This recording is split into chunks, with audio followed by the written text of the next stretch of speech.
जी नमस्कार, आप सबका स्वागत है इकोसिंग एग्रोटेक की ऑडियो पॉडकास्ट में। हम पपीते की खेती के बारे में बात कर रहे हैं और अब तक हम 9 ऑडियो रिकॉर्डिंग बना चुके हैं, जिनमें हमने खेत की तैयारी से लेकर वैरायटी सिलेक्शन और पौधे के रोपने की तैयारी कैसे करना है, पौधे ज़मीन को तैयार कैसे करना है, ये सारे विषयों पर हमने बात की है। आप पिछले ऑडियो जाकर सुन सकते हैं।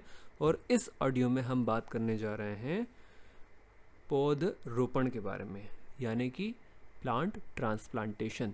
प्लांट ट्रांसप्लांटेशन का मतलब ये होता है कि जो पौध आपने स्वयं तैयार की है अपने खेत पर, जिस प्रकार से हमने विधि बताई है उसके द्वारा, जो कि आप पिछले ऑडियो में जाकर सुन सकते हैं। अन्यथा आपने सीधे हमारे द्वारा पौधे खरीदे हैं, हमारी कोई भी वैरायटी, ग्रीन बेरी, रसबेरी, आइसबेरी और सनबेरी, हमारी सारी वैरायटीज़, इसमें से कोई भी पौधे आपने हमसे ख़रीदे हैं या कहीं से और से ख़रीदे हैं, हमारी वैरायटीज़ को आप किस प्रकार से ट्रांसप्लांटेशन करना है, आपको किस प्रकार उस पौध को आपके खेत में रोपना है, इसके बारे में हम बात करने जा रहे हैं। ठीक है, तो पौध रोपने के लिए हमने पिछले ऑडियो में, जिसमें कि हमने बात की थी ज़मीन की तैयारी की, उसके बारे में आप जब उस ऑडियो में जाकर सुनेंगे या आपने सुना होगा पीछे, तो आपने देखा होगा कि हमने 2 तरह से ज़मीन की तैयारी की बात की थी, जिसमें कि हमने एक भारी मिट्टी, जहाँ पर पानी के, जिस मिट्टी में पानी को रोकने की और रोके रखने की क्षमता ज़्यादा होती है, काली भारी मिट्टी, और अन्य तरह की जो मिट्टी होती है जो कि भुरभुरी और रेतीली बलुआ मिट्टी होती है, जिनमें कि पानी ज़्यादा देर टिकता नहीं है। इनमें हमने 2 अलग अलग प्रकार की विधियों से बात की थी कि आप खेत को तैयार कर सकते हैं। तो हम इन दोनों विधियों में कैसे हमें पौधे को रोपना है, इसके बारे में हम बात करेंगे। तो हम पीछे थोड़ा सा उस बारे में हम बात कर रहे हैं अभी, कि हमने खेत की तैयारी कैसे की हुई है। अगर हमने खेत को 2 अलग अलग मिट्टियों में 2 अलग अलग प्रकार से तैयार किया हुआ है, तो जिस भी प्रकार से आपने तैयार किया आपके खेत में, उसके लिए जो भी उचित तरीका है उस पर आप जाएंगे। तो पहला तरीका है बेड के द्वारा। बेड की तैयारी आपने की है, खेत को तैयार किया, तब आपने अच्छे से खाद वगैरह देकर पूरे खेत में फैला करके उसका बेसल डोज देकर पौधे खेत को अच्छे से तैयार किया है और बेड बना दिए हैं। अब बेड बनाने के बाद में किस प्रकार से पौध रोपना है, और अगर बेड वाली तकनीक से आप नहीं जा रहे हैं, आपकी मिट्टी अलग प्रकार की है और आपको उसके अलग प्रकार के प्रभावों के चलते हुए आपने निर्णय लिया है कि आप बेड के बजाय नाली के द्वारा, जो हमने दूसरा विधि बताई थी, सराटे या नाली जिसे बोलते हैं, उसके द्वारा पौधे लगाने की विधि। अब इसमें हमने पहले बात की थी कि दूरी क्या रखनी है, तो हम एक बार फिर से इस पर हम दूरी के बारे में एक बार और बात कर लेते हैं। आप ज़मीन की तैयारी वाले ऑडियो में सुन सकते हैं ये सारी बातें जो मैं इस समय बात कर रहा हूँ, उसमें आपको विस्तार से जानकारी मिल जाएगी, लेकिन यहाँ पर हम उसे संक्षिप्त में बात करते हुए हम दूरी के बारे में आ गए हैं। फटाफट की दूरी के बारे में हम बात कर लेते हैं कि दूरी क्या रखनी है। तो इस बारे में मिस्टर किशोर राव, जो हमारे साथ जुड़े हुए हमारी ऑडियो पॉडकास्ट में, वह बताएंगे कि कितनी दूरी रखनी है हमें हमारी अलग अलग वैरायटीज़ में। हम यहाँ बात कर रहे हैं फ़िलहाल हमारी 2 प्रमुख वैरायटीज़ के बारे में, सनबेरी के बारे में और ग्रीन बेरी, रसबेरी, जो हमारी दूसरी वैरायटी है जिसे ग्रीन बेरी के नाम से जानते हैं और उसी का नाम रसबेरी हो गया है। तो उसे हम अभी फ़िलहाल आप लोगों की जानकारी के लिए ग्रीन बेरी, रसबेरी एक साथ नाम लेकर उसे पुकार रहे हैं। तो सॉरी, तो आप यह देखिए कि किशोर जी क्या बताते हैं हमें दोनों वैरायटीज़ की रोपने के लिए हमें दूरी किस प्रकार रखनी है। जी धन्यवाद सर। देखिए, हम बात कर रहे हैं कि दूरी की, तो जो सनबेरी जो वैरायटी है हमारी, सनबेरी का जो हम डिस्टेंस लेंगे वो 8x6 का लेंगे। कई कृषक 8x5 भी रखना चाहते हैं, या कई कृषकों के यहाँ ड्रिप का जो एक शेड्यूल रहता है दूरी का, तो उसमें उनको 9x5 भी वो रख सकते हैं, यदि उनके यहाँ 4.5 फीट पर ड्रिप का जो रहता है वो साइज, तो उस पर हम 9x5 कर सकते हैं, 8x5 कर सकते हैं, है ना। तो ये डिस्टेंस कर सकते हैं, 8x6 भी कर सकते हैं। तो ये सनबेरी का मैंने तीनों प्रकार के दिए हैं। यदि किसी कृषक के यहाँ ड्रिप का जो डिस्टेंस है, देखिए मैं इसको थोड़ा सा विस्तार में बताना चाहूँगा कि ये जब आप 8x6 बोल रहे हैं, या 5x9 बोल रहे हैं, 5.5x9 बोल रहे हैं, तब आपका अर्थ ये है कि जो 9 फीट की दूरी है वह कतार से कतार के बीच में, यानी कि लाइन से लाइन के बीच में रहेगी, और जो पौधे से पौधे की दूरी है वह 6 फीट रहेगी। बराबर है। ठीक है, तो 8 फीट और 6 फीट इस प्रकार से हम बता रहे हैं कि 6 फीट पौधे से पौधे की दूरी, और जो कतार है जिसमें हमें बीच में लंबी दूरी रखना पड़ रही है, जिसमें कोई भी 8 फीट भी आप रख सकते हैं, 9 भी रख सकते 9 भी आप रख सकते हैं, आपकी सुविधा के अनुसार, आपकी ड्रिप की व्यवस्था के अनुसार। और इसमें ये इसलिए हम बता रहे हैं ये 8 या 9 फीट की दूरी, ताकि आपके पास जब पौधा बड़ा होगा तब आप उसमें जब चलेंगे, उसमें आप जब काम करेंगे, उसमें आप स्प्रे करेंगे, अलग अलग प्रकार के कार्य होंगे, तब वह जो दूरी है वह आपको उस वक्त काम आएगी। दूसरा कारण है दूरी रखने का कि पौधे को एक स्पेस मिलता है, अपनी ग्रोथ करने के लिए प्रॉपर स्पेस चाहिए। तीसरा कारण है इतनी दूरी रखने का कि पौधे को हवा का आवागमन चाहिए, जिससे कि उसका पॉलिनेशन अच्छे से हो सके।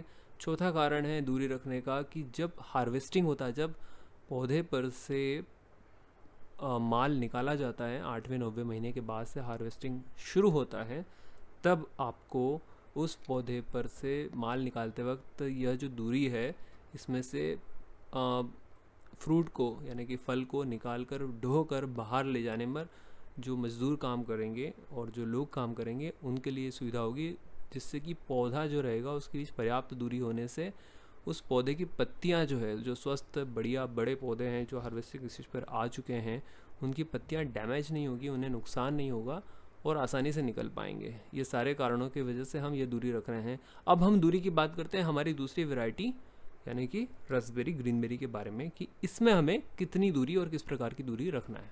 देखिए सर, हम यदि बात करें रसबेरी और ग्रीनबेरी में, तो लगभग मैं ये बात बोलूँगा कि रसबेरी में आपको जो डिस्टेंस देना है वो 10/6 आपको देना है रसबेरी में, है ना। और जो कि ग्रीनबेरी वैरायटी है, इसमें आप 8-9 जो सनबेरी में है वही सेम डिस्टेंस आप ले सकते हैं ग्रीनबेरी में, लेकिन रसबेरी में थोड़ा सा डिस्टेंस आपको अधिक देना पड़ेगा, क्योंकि उसका घनत्व पौधे का थोड़ा सा अच्छा आता है, फ्रूट ऑफ नंबर्स बहुत ज़्यादा लगते हैं, और उसको थोड़ा सा स्पेस उस वैरायटी को लगता ही है। प्रैक्टिकल फील्ड पर हमने देखा गया है कि उसको देना ही पड़ेगा आपको डिस्टेंस एक साइड से ज़्यादा। देखिए, तो इस प्रकार से रसबेरी में एक फ़ायदा ये होगा आपको कि पौधों की संख्या जो है वो कम हो जाएगी। अब इसमें सबसे पहला और सीधा सीधा लाभ तो ये होगा कि आपको पौधों की संख्या कम होने से आपकी जो इनिशियल कॉस्ट है, यानी कि जो आपकी शुरुआती लागत है, जो कि सबसे बड़ी लागत पौधों की ही होती है और बीज की ही होती है, तो उसमें एक भारी कमी आपको मिलेगी। जहाँ पर आप 6x7 की दूरी या 6x6 की दूरी जो पुराने समय में आप रेड लेडी 786 में रखते थे, तो वहाँ आपको 1 एकड़ पर 900, 950, 1000 पौधे तक लगते थे, 1100 पौधे तक भी लग जाते थे। इसी प्रकार से हमारी रसबेरी में आपको 750 से 800 पौधे लगेंगे लगभग। तो इस प्रकार की इनिशियल कॉस्ट कम होती है, लेकिन प्रोडक्शन उतना ही मिलेगा आपको। कॉस्ट कम हो जाएगी, लेकिन दूरी हमने थोड़ी बढ़ा दी है, लेकिन उत्पादन उतना ही मिलेगा जितना कि सामान्य दूरी पर मिलता है, यानी कि उत्पादन में कमी नहीं आएगी। इसका कारण है कि हमारा ये जो पौधा है ये वैगोरस है, यानी कि इसकी जो यील्ड है वो ज़्यादा आएगी, यानी कि इसकी जो पोषक तत्वों को प्राप्त करने की, उठाने की जो क्षमता है वह ज़्यादा दूरी तक है। इसका घेराव बड़ा होता है और इसी कारण से इसके फ्रूट ऑफ नंबर्स ज़्यादा होते हैं और वेट जो फ्रूट का है वह भी बेहतर आता है।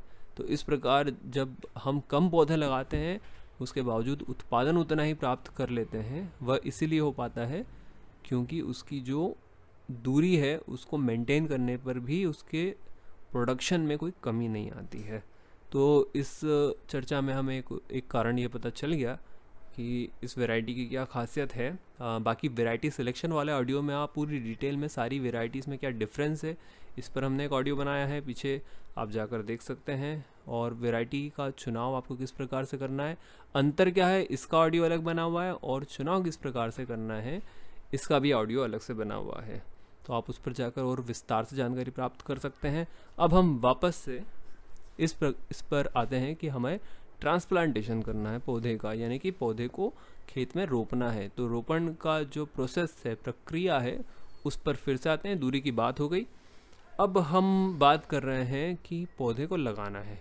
अब ड्रिप के द्वारा या फ्लड के द्वारा हम पानी दे रहे हैं, तो किस प्रकार से लगाना है, और दोनों तरीके के बारे में हम बात करते हैं।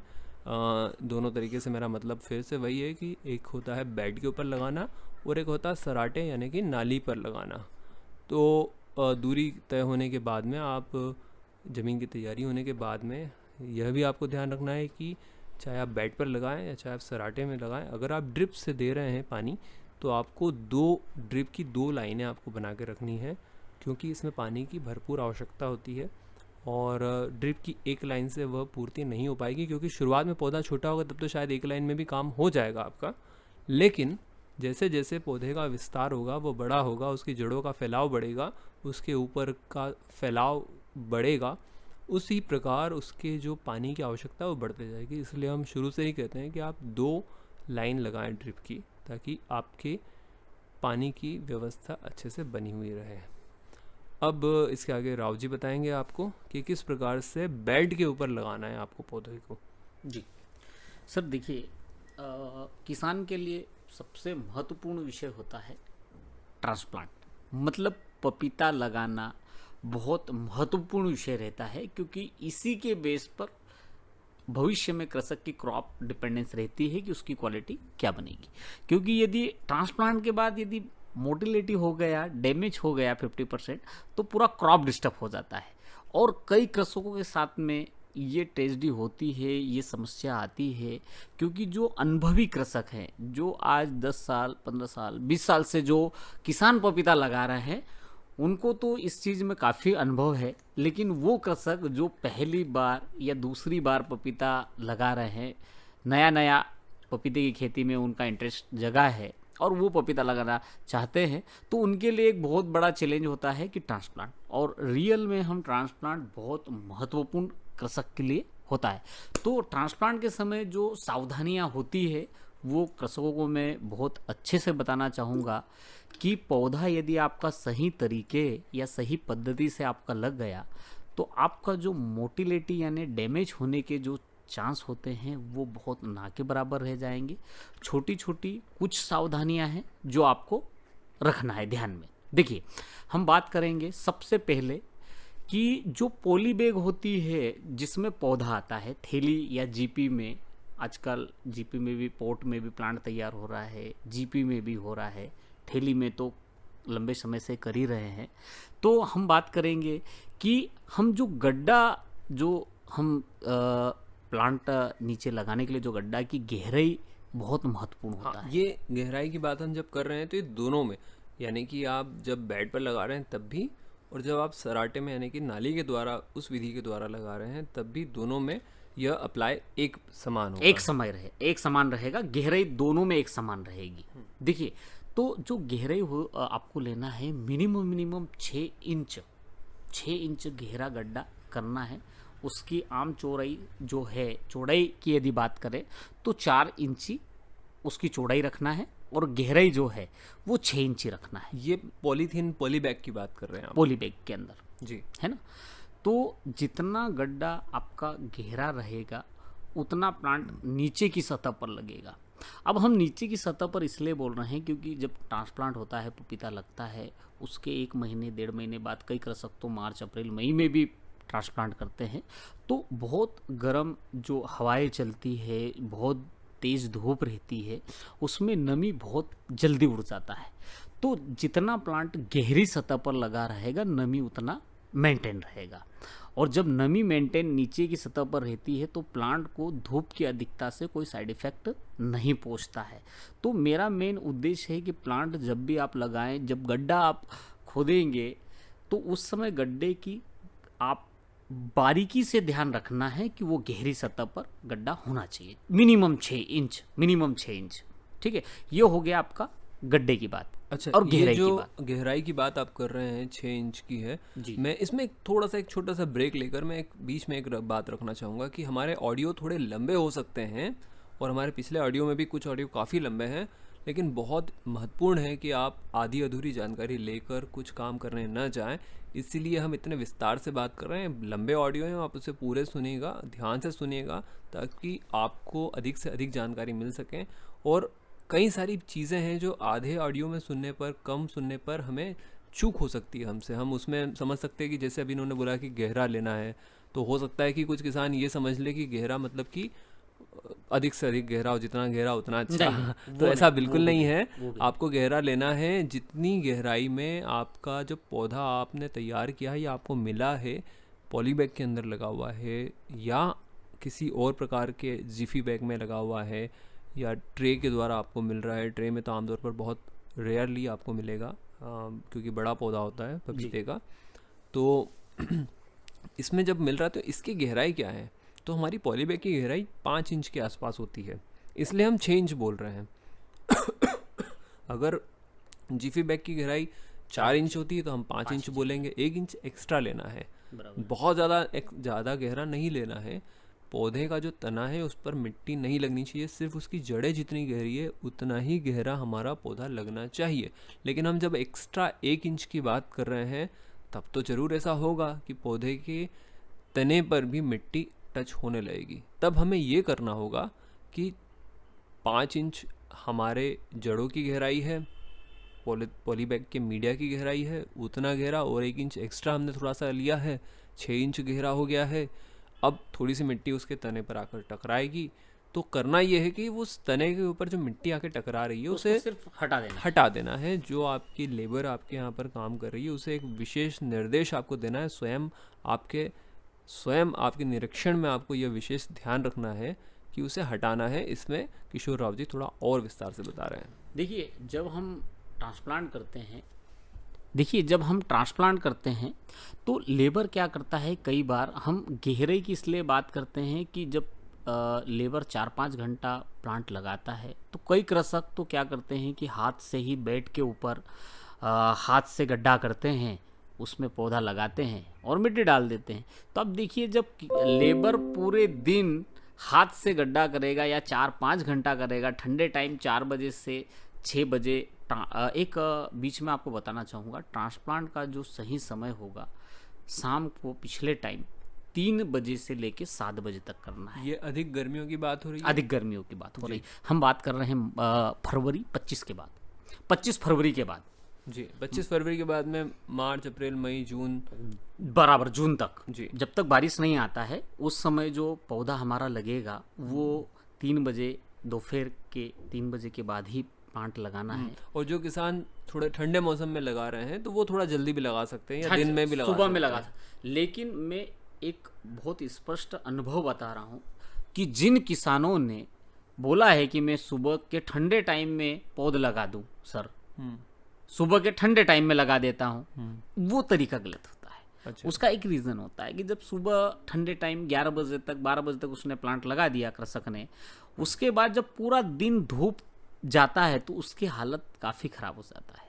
अब ठीक इसका उल्टा हम देखते हैं पिछले टाइम का, 3 बजे से 7 बजे तक 6 बजे तक प्लांट लगाता है कृषक, और जब 12 घंटा नाइट का मिलता है उसमें पानी मिल जाता है तो उसकी जो ताजगी होती है प्लांट की, उसको बिना किसी, मतलब ये कह सकते हैं कि टेम्परेचर का स्ट्रेस या तनाव, बिना किसी तनाव के वो 12 घंटा फेरेबल मौसम में सुबह जब देखेंगे तो ताजगी भरपूर प्लांट में आ जाती है। जी हाँ, ये तनाव वाली बात बहुत महत्वपूर्ण है, ये स्ट्रेस वाली बात बहुत महत्वपूर्ण है, क्योंकि हम जब पौधे को पॉली बैग से निकाल कर, थैली से निकाल कर हम जब उसे मिट्टी में रोप रहे हैं तब एक प्रकार का फिजिकल स्ट्रेस तो उसके ऊपर आता ही आता है, क्योंकि वो अचानक से एक नए वातावरण में आया है। पहले तो वो एक नए वातावरण में आया है, फिर उसे हमने उसकी जड़ों को हमने हटाया है, जड़ों को हटाकर हम एक नई मिट्टी में उसे लगा रहे हैं, तो एक स्ट्रेस वहाँ पर भी उसे महसूस होता है। और ऊपर से अगर तेज़ गर्मी दिन भर की अगर उसे मिलेगी तो वो स्ट्रेस 2 गुना या 4 गुना मात्रा में उसके ऊपर हावी हो जाएगा, जिससे कि पौधे के मर जाने की संभावना बढ़ जाएगी। इसीलिए शाम के समय लगाना है, ताकि रात के समय का जो कई घंटों का जो आराम है उसमें पौधा अपने आप को व्यवस्थित कर सके, अपने आप को सेट कर सके, अपनी सर्वाइवल को बढ़ा सके और वह सफलतापूर्वक अपने आप को वहाँ स्थापित कर सके, इसकी संभावना बढ़ जाती है। इसी में एक और बात विशेष ध्यान रखने की होती है कि जो मिट्टी जो मीडिया आपको मिला है, पॉली बैग में आपको पहुंचा है पौधा, उससे आप किस प्रकार से आ, रोपेंगे। तो रोपते समय गहराई की तो बात हो गई, लेकिन उस रोपते समय क्या विशेष ध्यान रखना है, क्या जड़ें खुलनी चाहिए, नहीं खुलनी चाहिए, किस प्रकार से वह डैमेज ना हो सके उसकी जड़ों को, इस पर हमारे किशोर राव जी आपको विस्तार से बता रहे हैं। देखिए, हम बात करते हैं, थोड़ा सा किसानों को लगता है, कई किसानों को थोड़ा सा लगता है कि जीपी में आसानी से पौधा उठाया और लगा दिया, बराबर। जीपी के अंदर हेडेक नहीं रहता। थैली के अंदर यदि हम पौधा लगाएं तो उसमें कैसे लगाना है वो तरीका मैं आपको बताता हूँ। देखिए, जब आप पौधा थैली को देखेंगे तो उस पर लाइनिंग बनी हुई रहती है, पूरी गोल राउंड में लाइनिंग वगैरह बनी रहती है। उस लाइन के ऊपर ब्लेड लगाना है और उसको फाड़ के नीचे की सतह तक लाना है। फाड़ते फाड़ते थैली को नीचे की सतह तक लाना है। जितना आप पूर्णतः नीचे की सतह तक फाड़ के लाएंगे, उतना आसानी से जो मीडिया रहता है, जो मिट्टी रहता है थैली के अंदर, बहुत आसानी से हाथ के ऊपर बाहर आ जाता है। और पीछे से आप पन्नी को निकाल के लट्टू को हाथ में रखिएगा और जो गड्ढा रखा है, गड्ढा बनाया है, उस गड्ढे के अंदर प्लांट को धीरे से आपको लेके तो रखना है। आप विशेष रूप से ये कह रहे हैं कि जो लट्टू है, मिट्टी का लट्टू, यानी कि जो मीडिया वहाँ पर ऑलरेडी नर्सरी से आपको आया है या नर्सरी में आपने तैयार किया, उसी मीडिया को बनाए रखना है जड़ों के पूरे घेरे के आसपास में, यानी कि जड़ों को हवा नहीं लगनी चाहिए।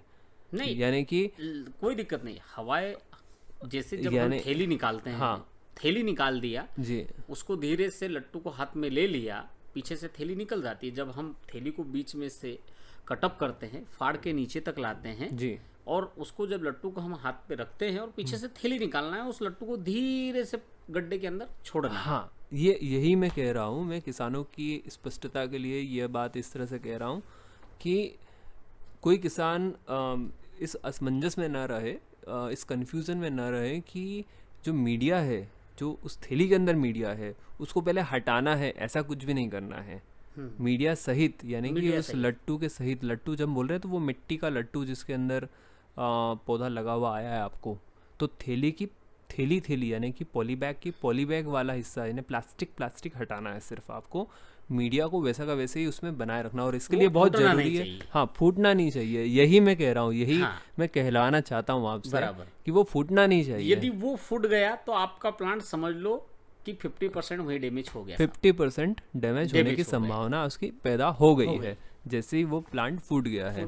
तो फूटना नहीं चाहिए। जैसे आपने थैली को ब्लेड मार के फाड़ के नीचे तक लाए और उस लट्टू को धीरे से पन्नी निकालना है, लट्टू ने टूटना नहीं चाहिए। धीरे से उसको गड्ढे में रखा और मिट्टी डाली, और मिट्टी भी जब डालेंगे तो जहां तक हमारी थैली के अंदर मिट्टी यानी वो मीडिया आया है, बस वहां तक आपको पूरा मिट्टी लगाना है। ज़्यादा ऊपर कई कृषक क्या करते हैं, जब प्लांट लगाते हैं तो वो 1 इंची 2 इंची लेबर 1 इंची 2 इंची स्टम के ऊपर, तने के ऊपर मिट्टी ऊपर तक चढ़ा देते हैं, तो वो बहुत घातक होता है। क्योंकि पपीते का जो स्टम होता है वो खोखला होता है और उसमें फंगल इन्फेक्शन लगने का बहुत भारी चांस होता है। इसलिए तने के ऊपर मिट्टी न लगने दे। जहाँ तक मिट्टी थैली के अंदर आया है बस वहीं तक आपको मिट्टी लगाना है प्लांट में। ये विशेष ध्यान रखना है। पहला, गड्ढा गहरा होना चाहिए। दूसरा, जब थैली को हम निकाल रहे हैं उस समय लट्टू नहीं फटना चाहिए।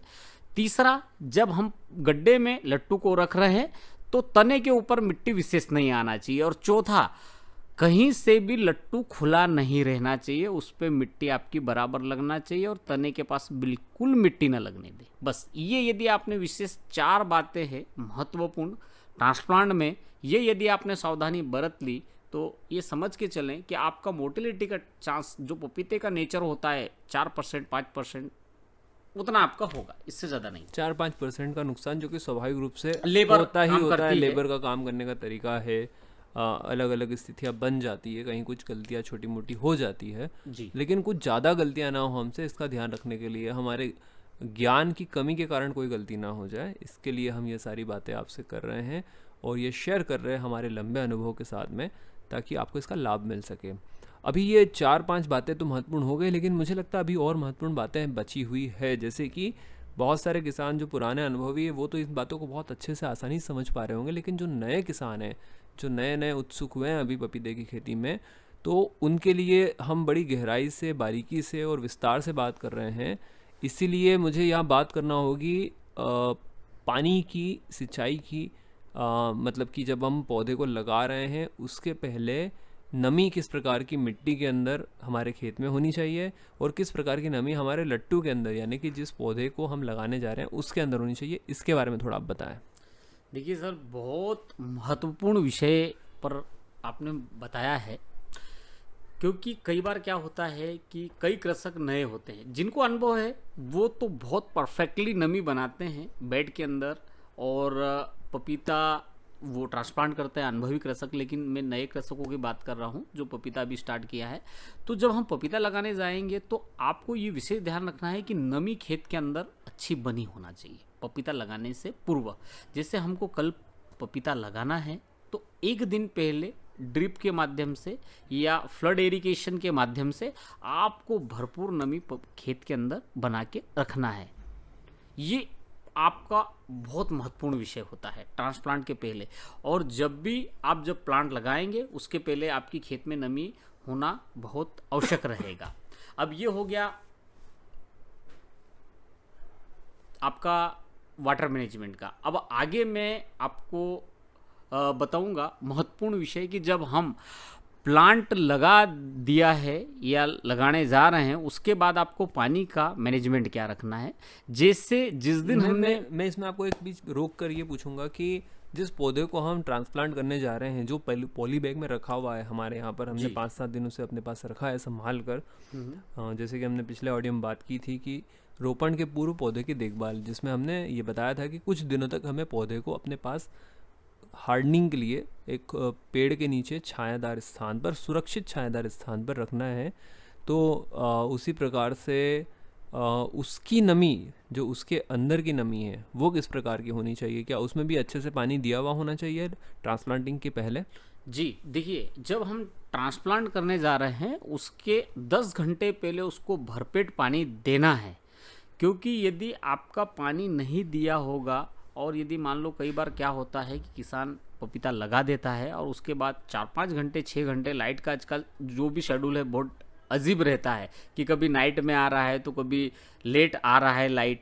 तो उसमें क्या नमी यदि लट्टू में रहेगा तो वो ज़मीन में लगने के बाद 2-4 घंटे पानी को सहन कर सकता है। तो जब भी ट्रांसप्लांट करने से पहले 10 घंटे पहले पानी पौधे को भरपूर दे ले और उसके 10 घंटे बाद, पानी देने के 10 घंटे बाद उसको ट्रांसप्लांट करें। अच्छा, गीली सतह पर नमी जमीन में भी आपके अच्छी बनी हुई है। आपका बिल्कुल यही कहने का मतलब है कि जमीन की सतह में भी नमी अच्छी होनी चाहिए और पौधे के मीडिया में भी, लट्टू में भी नमी अच्छी होनी चाहिए। 10 घंटे पहले आपको पौधे के लट्टू को अच्छे से भिगो करके रखना है, ताकि, क्योंकि एकदम ताज़ा पानी देंगे तो लट्टू फूट जाएगा क्योंकि वो उसमें पानी ज़्यादा होगा जमीन में। और अगर बहुत कम पानी होगा तब वो लट्टू जो है वो प्रॉपर थैली में से बाहर नहीं आ पाएगा, या फिर आने पर भी समस्याएं आएंगी कई प्रकार की, और ट्रांसप्लांटेशन के बाद में उसमें पानी की कमी के कारण वह नुकसान में आ जाएगा। तो इसलिए जो समय काल दिया है 10 घंटे पहले, इसका विशेष ध्यान रखना है। एग्जैक्टली 10 घंटे हो पाए ना हो पाए, 8 घंटे भी हो सकते हैं या 12 घंटे भी हो सकते हैं, नो प्रॉब्लम। कहने का मतलब ये है कि 10 घंटे आइडियल टाइमिंग होता है कि आप उसमें वो नमी जो है वो अच्छे से बनी हुई होती है, सही नमी होती है, जिससे कि हम ट्रांसप्लांटेशन यानी कि पौधे का रोपण अच्छे से कर सकते हैं। अब ये बात हो गई रोपण करने की विधि के बारे में। अब विधि के साथ साथ हमें क्या करना है कि हमने जैसे ही रोपण किया उसके तुरंत बाद, रोपण करने के तुरंत बाद हमें उसमें पानी तो देना ही देना है, बिल्कुल देना है। और अगर किसी कारणवश लाइट की समस्या या कुछ हो जाए तो अगर हमारी सतह में नमी अच्छी, हमारे लट्टू में नमी अच्छी बनी हुई है तो कुछ घंटों का इंतज़ार, 2-4-5 घंटे इंतज़ार किया जा सकता है। लेकिन कोशिश करनी है कि जल्दी 10-12 घंटा नहीं चलेगा, 10-12 घंटे तक नहीं बात जाए। और इसी के बाद में हमें तुरंत बाद में क्या उपाय करना है। अब हम चूँकि हम पौधे को ट्रांसप्लांट कर चुके हैं तो अब वो क्या उपाय करना है जिनसे कि पौधे को बीमारियों से रक्षा कर सके, ट्रांसप्लांटेशन के तुरंत बाद में उसकी सुरक्षा कैसे की जा सके, इसके बारे में आपको थोड़ी सी बात अपनी बताएं। अब इसमें हम दो प्रकार के उपायों के बारे में बात करेंगे। एक तो हम परंपरागत केमिकल वाले जो उपाय हैं उसके बारे में बात करेंगे, और दूसरा जो कि आधुनिक तकनीकों के द्वारा और नए ज्ञान के द्वारा हमें पता चल रहा है कि जो बायोलॉजिकल यानी कि जैविक ऑर्गेनिक तरीके हैं जिनसे कि प्लांट को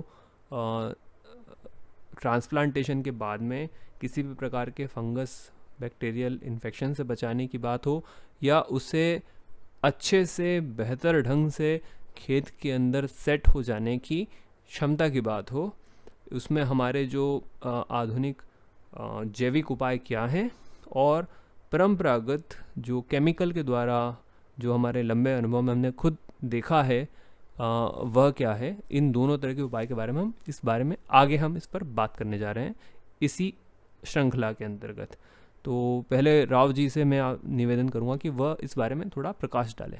देखिए, जब हमारा पूर्णतः ट्रांसप्लांट हो गया, पपीता हमारे खेत में पूरा लग चुका है, उसके बाद आपको विशेष ध्यान रखना है कि उसमें आपको प्लांट में किसी भी प्रकार का फंगल इन्फेक्शन न लगे, या जब हम ट्रांसप्लांट करते हैं उस समय जड़ों का जो फुटा होता है, डेवलपमेंट होता है, वो थोड़ा स्लो हो जाता है, और किसी भी प्रकार का इंसेक्ट या पेस्ट का कोई अटैक नहीं हो।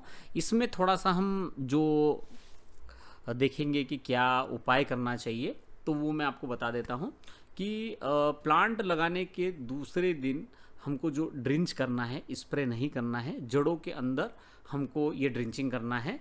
जिससे जो पुराने कृषक हैं उनको तो पता है कि ड्रिंचिंग का क्या मतलब होता है, लेकिन जो नए कृषक होते हैं उनके लिए एक बार अटपटा हो जाता है कि यार ये ड्रिंचिंग क्या चीज़ है। मतलब जड़ों के अंदर हम पर्टिकुलर दवाई को पहुँचाएं, है ना। अब हमको क्या लेना है, 15 लीटर पानी की मात्रा रखें, उसमें रेडोमिल गोल्ड 25 ग्राम और आपका 19-19 जो कि NPK है ये आपको लेना है 50 ग्राम। वहाँ से चलकर आपको आगे लेना है ह्यूमिक एसिड 95% वाला होगा, लिक्विड फॉर्म में है तो 50 ml ले सकते हैं, पाउडर फॉर्म में हो तो भी 35 से 40 ग्राम ले सकते हैं, कोई दिक्कत नहीं है। और यदि किसी भी प्रकार इंसेक्ट का अटैक है तो उसमें हम एक्टारा मात्र 10 ग्राम रखेंगे। तो ये सभी का घोल बना के पर प्लांट 100 से 150 ml पर प्लांट ये लिक्विड आपको जड़ों में ड्रिंचिंग करना रहेगा। कई किसानों के दिमाग में ये होता है कि सर तने के ऊपर लगेगा तो कोई समस्या, तो आप इसको जो ड्रिंचिंग करना है पौधे के 1 इंची 2 इंची साइड में ड्रिंचिंग करें। थोड़ा बहुत तने को लगेगा तो कोई इफेक्ट नहीं गिरता है, कोई साइड इफेक्ट नहीं होगा। तो लेकिन लीफ और जो सॉफ्ट छाल होती है पपीते की ऊपर, ऊपरी सतह टॉप के ऊपर न लगने दे, क्योंकि ये यदि केमिकल वहाँ लगेगा तो स्क्रैचिंग आएगा, पत्तों को जला देगा, मेन टॉप को डैमेज कर सकता है। तो इसको आप जड़ों में कोशिश करें कि डालते वक्त सावधानी बना के रखें कि जड़ों तक प्रॉपर जाए, और 150 ml पर प्लांट आपको ये लिक्विड आपको ड्रिंचिंग करना रहेगी, जिससे आपका प्लांट लगने के बाद ज़बरदस्त रूटों का डेवलपमेंट होगा, मेन टॉप का अच्छा डेवलपमेंट होगा। और ये जब भी करें, यदि धूप का समय रहे तो पिछले टाइम या सुबह के टाइम, ठंडे टाइम ड्रिंच करें, एकदम धूप में या गर्मी में ड्रिंचिंग। किसी भी केमिकल का मैं सजेस्ट करना चाहूँगा, कोई भी केमिकल है आप उसको धूप में बिल्कुल प्लांट को ना स्प्रे करें और ना ही ड्रिंच करें, एकदम ठंडे समय करें। जी, बहुत अच्छा बताया आपने कि क्या सावधानी रखनी है और किस प्रकार से, किस विधि से आपको इन रसायनों का उपयोग करना है और किस प्रकार से उसे सावधानीपूर्वक जड़ों तक पहुंचाना है। इसी श्रृंखला में हम दूसरे तरीके उपाय के बारे में बात करें। ये तो पहला तरीका हो गया, जो किसान रसायनों के द्वारा, केमिकल्स के द्वारा करना चाहते हैं वह इस तरीके का प्रयोग करें। और जो किसान ये चाहते हैं कि एक आधुनिक प्रकार के जो हमने अभी हमारी जो रिसर्च बेस्ड कुछ तकनीकें हमने देखी है और जिनके बहुत अच्छे रिजल्ट भी हम देख रहे हैं, तो वह जो इस पर करना चाहे यानी कि जैविक ऑर्गेनिक उपाय करना चाहें, उनके लिए मैं जानकारी प्रस्तुत कर रहा हूं। देखिए, सबसे महत्वपूर्ण हमारी जानकारी में 2 तत्व आपके हैं। ठीक ट्रांसप्लांटेशन के बाद जो ड्रिंचिंग करने जा रहे हैं उसमें आपको लेना है ट्राइकोडर्मा। अब ट्राइकोडर्मा पहले भी मैंने आपको बताया है, पिछली ऑडियो में भी आपने सुना होगा कि ट्राइकोडर्मा का बहुत महत्व है। हम स्वयं हमारी नर्सरी पर भी बहुत अच्छी मात्रा में ट्राइकोडर्मा का उपयोग करते हैं और उसके कारण बहुत अच्छा हमें नियंत्रण प्राप्त होता है किसी भी तरह की फंगस की डिजीज़ के ऊपर।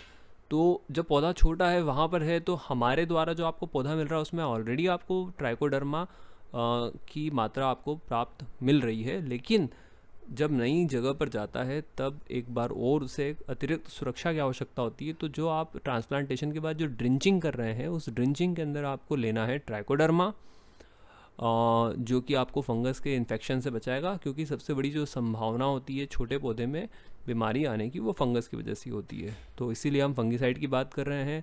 यहाँ जो ट्राइकोडर्मा है वो एक जैविक फंगिसाइड है। तो इस ट्राइकोडर्मा में आप हमारे स्वयं इकोसिंग के ब्रांड का भी ट्राइकोडर्मा आ रहा है। तो अभी हम ये जब ट्राइकोडर्मा बोल रहे हैं तो हमने कई बार देखा कि ट्राइकोडर्मा के रिज़ल्ट अच्छे नहीं मिलते हैं। कई किसानों ने कहा है कि वह अच्छे रिज़ल्ट नहीं मिलते हैं, और बहुत सारे किसानों ने कहा कि बहुत अच्छे रिज़ल्ट मिलते हैं ट्राइकोडर्मा से उनको।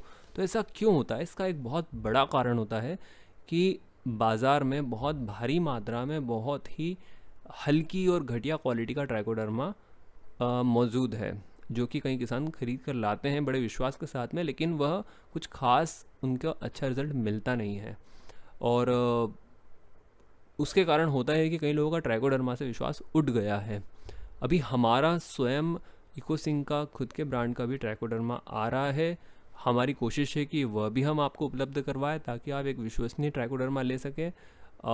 इसके अलावा आप किसी भी अच्छी कंपनी का, अच्छे ब्रांड का, अच्छी क्वालिटी का, बढ़िया वाला ट्राइकोडर्मा उपयोग कर सकते हैं।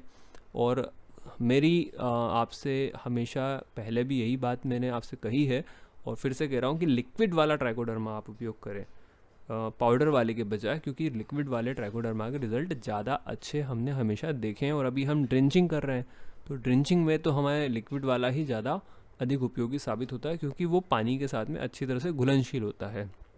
तो मात्रा यहाँ पर होगी ट्राइकोडर्मा की लगभग 1 लीटर ट्राइकोडर्मा। अगर बहुत अच्छी क्वालिटी का ट्राइकोडर्मा है आपके पास में, तो 1 लीटर आपके पूरे 1 एकड़ के लिए पर्याप्त रहेगा। जितना भी आपको ड्रिंचिंग करना हो उतने पानी में, 200 लीटर पानी हो या 400 लीटर या 800 लीटर पानी, आप जितना भी ले रहे हैं जिससे ड्रिंचिंग कर रहे हैं, उसमें 1 लीटर की मात्रा पर्याप्त आपके पूरे 1 एकड़ के लिए होगी। और यही ट्राइकोडर्मा 1 एकड़ प्रति लीटर वाला जो ट्राइकोडर्मा है, यह विशेष ट्राइकोडर्मा जो अच्छी क्वालिटी के होते हैं, उनमें यह गुण होता है कि वह 1 लीटर में पूरे 1 एकड़ को कवर कर सकते हैं। यही आपको आगे भी ड्रिंच करना रहेगा। हम जब आगे बताएंगे पौधे की प्रतिरक्षा के लिए और पौधे के पोषण के लिए क्या क्या उपाय करना, उसमें भी आपको ट्राइकोडर्मा प्रति माह में 1 बार या 1.5 माह में 1 बार आपको चलाने की व्यवस्था रखनी है। दूसरा, आपको ट्राइकोडर्मा के साथ साथ लेना है माइक्रोराइजा। अब जब मैं माइक्रोराइजा बोल रहा हूँ, तो माइक्रोराइजा भी एक तरह की फंगस है, एक अच्छी वाली फंगस है, एक गुड फंगस है, जो आपको पौधे की जड़ों के विकास में सहयोग देती है। देखिए, जब मैं ट्राइकोडर्मा और माइक्रोराइजा बोल रहा हूँ, तब आपको केमिकल फंगिसाइड बिल्कुल इनके साथ उपयोग नहीं करना है। अगर आप केमिकल फंगिसाइड, केमिकल वाले उपाय जो हमने अभी इसके ठीक पहले बताए हैं, उनके साथ जा रहे हैं, तब आप ट्राइकोडर्मा और माइक्रोराइजा का उपयोग बिल्कुल नहीं करें। या अगर करना भी होगा तो आप 8 दिन बाद में ही कर पाएंगे, क्योंकि उसके केमिकल के प्रभाव में यह गुड फंगस जो है हमारी माइक्रोराइजा और ट्राइकोडर्मा, यह उससे नष्ट हो जाएगी। तो उसका कोई फ़ायदा नहीं होने वाला, हमें कुछ सिर्फ आर्थिक नुकसान ही होगा। तो ट्राइकोडर्मा के साथ साथ माइक्रोराइजा लेना है। अब माइक्रोराइजा में भी यही समस्या है कि अच्छी क्वालिटी का आपको माइक्रोराइजा मिलता नहीं है। अब इसी समस्या को देखते हुए हमारा स्वयं के ब्रांड का एक माइक्रोराइजा आता है, आ रहा है। और अच्छी बात यह है कि वह बहुत ही हाई क्वालिटी का माइक्रोराइजा है और बहुत विशेष तकनीक, नैनो तकनीक से बना हुआ माइक्रोराइजा है, जो कि आपको इस प्रकार की सुरक्षा देगा कि बहुत कम मात्रा में भी, अभी आमतौर पर आपको 1 एकड़ पर 5 किलो माइक्रोराइजा का उपयोग करना पड़ता है। हमारा जो माइक्रोराइजा आ रहा है वह आपको मात्र 10 ग्राम का एक पाउच, सिर्फ 10 ग्राम का एक जेल के फॉर्मेट में पाउच आएगा, जो कि आप अपने पानी के अंदर जिसमें ड्रिंचिंग करेंगे उसके अंदर घोल दें, तो मात्र 10 ग्राम माइक्रोराइजा का एक पाउच आपके पूरे 1 एकड़ के लिए पर्याप्त होगा। इतना शक्तिशाली उसे नैनो टेक्नोलॉजी के द्वारा बनाया गया है, इतना कॉन्सेंट्रेटेड उसे बनाया गया है। अब इसी के साथ में माइक्रोराइजा का जो उपयोग है वह इसलिए हमें करना है क्योंकि माइक्रोराइजा एक बहुत आम फंगस है जो कि पूरी पृथ्वी के ऊपर भारी मात्रा में फसलों के अंदर, ज़मीन के अंदर पाई जाती है, और उनका बहुत बड़ा रोल होता है पौधे को पर्याप्त मात्रा में सही पोषण को उपलब्ध करवाने में। माइक्रोराइज़ा आप ये समझ सकते हैं कि पौधे की जड़ों का एक्सटेंशन है, विस्तार है, वह जड़ों का एक हिस्सा है। इस तरह बड़ा उसका महत्व होता है माइक्रोराइज़ा का हमारे खेती के अंदर, और उसकी बहुत भारी कमी हो गई है। केमिकल फंगिसाइड और केमिकल उत्पाद जो दूसरे हम उपयोग करते आ रहे हैं अलग अलग प्रकार के, जिसमें हम पोषण के उत्पाद भी उपयोग कर रहे हैं केमिकल वाले, उनके कारण उसकी बहुत कमी हो गई है, जिससे हम पुनः स्थापित करने की कोशिश कर रहे हैं। तो माइक्रोराइज़ा जो है वह इनिशियल स्टेज में पौधे की जो जड़ों का विस्तार है, उसकी जो ग्रोथ है, उसको आगे तेज़ी से बढ़ाएंगे। इसी के साथ में आपको हमारी ही ब्रांड का एक बैक्टीरिया का एक कॉम्बिनेशन आपको मिलने वाला है, जिसका प्रोडक्ट आने वाला है। उसका नाम अभी हमारे पास में उपलब्ध नहीं है, या हमने अभी तक वह डिसाइड नहीं किया कि उसका नाम क्या रखना है, लेकिन वह भी आपको मिल जाएगा बहुत जल्दी। तो आप वह भी ले सकते हैं। उसमें 18 प्रकार के अलग अलग गुड बैक्टीरियाज़ हैं, अच्छे वाले बैक्टीरिया हैं। वह जो अच्छे बैक्टीरिया हैं वो बुरे बैक्टीरिया को नष्ट करते हैं, बुरे फंगस को नष्ट करते हैं, उसी के साथ साथ नाइट्रोजन फिक्सिंग का काम करते हैं। Phosphorus, potash, calcium, zinc, sulphur, ये सारे प्रकार के जो तत्व हमारी ज़मीन के अंदर मौजूद है और जो हम खाद के द्वारा देते हैं, इनको पौधे की जड़ों तक बायोलॉजिकल फॉर्मेट में अवेलेबल करवाना, यानी कि पौधे को एक्सेस करवाना। आपने खाद तो दे दिया, लेकिन वह खाद पौधे की जड़ों को और पौधे को मिलेगा तब जब ये बैक्टीरिया अपना काम करेंगे। तो हमने ऐसे अच्छे वाले बैक्टीरियाज़ का एक पूरा कॉम्बिनेशन बनाया है, जो कि पौधे की जड़ों में यह सारे तत्वों को उपलब्ध करवाने का काम करेंगे। यह उसे मेटाबोलाइज करते हैं। मेटाबोलाइज करने का मतलब कि वह जो खनिज, जैसे कि nitrogen, phosphorus, potash, calcium, zinc, ये जो प्रमुख खनिज है और प्रमुख पोषक तत्व है, यह पोषक तत्व पौधे को मिलते हैं। उसके पहले एक प्रोसेस होती है जिसमें कि जड़ों के अंदर, मिट्टी के अंदर बैक्टीरिया अपना काम करते हैं और पौधे को अवेलेबल करवाते हैं। उसके बिना यह पोषक तत्व कभी भी किसी भी पौधे को अवेलेबल नहीं हो पाएंगे। पौधा सीधा सीधा अपना भोजन ज़मीन से नहीं लेता, बिना बैक्टीरिया के वह ज़मीन से भोजन नहीं प्राप्त कर पाता है, उस बायो अवेलेबल फॉर्मेट में उसे नहीं मिलता है। तो उसे बायो अवेलेबल फॉर्मेट में उपलब्ध करवाने का काम यह बैक्टीरिया का हमारा कॉम्बिनेशन करेगा। तो आप उसको भी एक बहुत सीमित मात्रा में, बहुत थोड़ी सी मात्रा में, वह रिकमेंडेड मात्रा आपको हमारे जब प्रोडक्ट आएगा उसके साथ मिल जाएगी कि वह कितना आपको लेना है। उसका आप उपयोग करें, उससे भी आपकी रक्षा भी होगी, पौधे का विकास भी तेज़ी से होगा, और उसी के साथ साथ इसी के साथ साथ आपको एक और तीसरी चीज़ हम रिकमेंड करते हैं, वह है ह्यूमिक एसिड, फुल्विक एसिड और अमीनो एसिड। अभी आमतौर पर क्या होता है कि ह्यूमिक एसिड ही अधिक मात्रा में किसान लोग उपयोग कर रहे हैं, अधिक से अधिक किसान लोग उपयोग कर रहे हैं। इसी श्रृंखला में हमारा प्रोडक्ट आ रहा है जिसके अंदर ह्यूमिक एसिड भी होगा, फुल्विक एसिड भी होगा और अमीनो एसिड भी होगा। तीनों की एक निश्चित मात्रा होगी। वह भी पौधे को शुरुआती स्टेज में तेज़ी से विकास करने में, जड़ों का विकास करने में, ओवरऑल पूरे पौधे का विकास करने में, पौधे की प्रतिरक्षा प्रणाली को मजबूत करने में, रोगों से लड़ने की क्षमता को मजबूत बनाने में, तीनों में यह उपयोग में आएगा। तो इस प्रकार से आप ड्रिंचिंग के लिए हमारी रिकमेंडेशन है ये कि आप ट्राइकोडर्मा, माइक्रोराइज़ा, गुड बैक्टीरिया कॉम्बिनेशन, उसके अलावा आप ले सकते हैं वेस्ट डिकम्पोज़र। वेस्ट डिकम्पोज़र आप 1 एकड़ पर 20 लीटर ले सकते हैं, अपने घोल के अंदर मिला सकते हैं। वेस्ट डिकम्पोज़र आप ले सकते हैं, गुड बैक्टीरिया कॉम्बिनेशन ले सकते हैं। वेस्ट डिकम्पोज़र भी बहुत अच्छा काम करेगा पोषक तत्वों को उपलब्ध करवाने में। और अंत में हमारा जो पाउडर फॉर्मेट में घुलनशील जो हमारा प्रोडक्ट आएगा जिसके अंदर ह्यूमिक, फुल्विक और अमीनो एसिड तीनों होंगे। इस प्रकार से ये तीनों मिलकर भरपूर मात्रा में, पर्याप्त मात्रा में पौधे को पोषण देंगे। इस प्रकार यह सभी ड्रेंचिंग करने के बाद में हम ये मान सकते हैं कि हमारे ट्रांसप्लांटेशन की स्टेज पूरी हो चुकी है और हम इसके बहुत अच्छे प्रभाव आने वाले 1-2 दिन में देख पाएंगे। इसी के साथ में हम आगे आपको इसी ऑडियो में हम सीरीज़ में हम आगे अगले ऑडियो के अंदर हम और भी विषयों को कवर करेंगे, जैसे कि वाटर मैनेजमेंट कैसे रखना है, खाद का मैनेजमेंट यानी कि पोषण की व्यवस्था आपको कैसे रखनी है अलग अलग स्टेजेस में। और इसी के साथ में एक और विशेष ऑडियो हम इस पर बनाने जा रहे हैं, ट्रांसप्लांटेशन से ही उसका संबंध है, इसलिए हम इसका उल्लेख यहाँ पर कर रहे हैं कि एक विशेष प्रकार की विधि होती है 45 डिग्री के एंगल पर ट्रांसप्लांटेशन करने की। तो ये जो 45 डिग्री के एंगल पर ट्रांसप्लांटेशन करने के क्या लाभ हैं और इसकी पूरी विधि क्या है, इसके बारे में आपको जानकारी हमारे अगले ऑडियो में मिलेगी।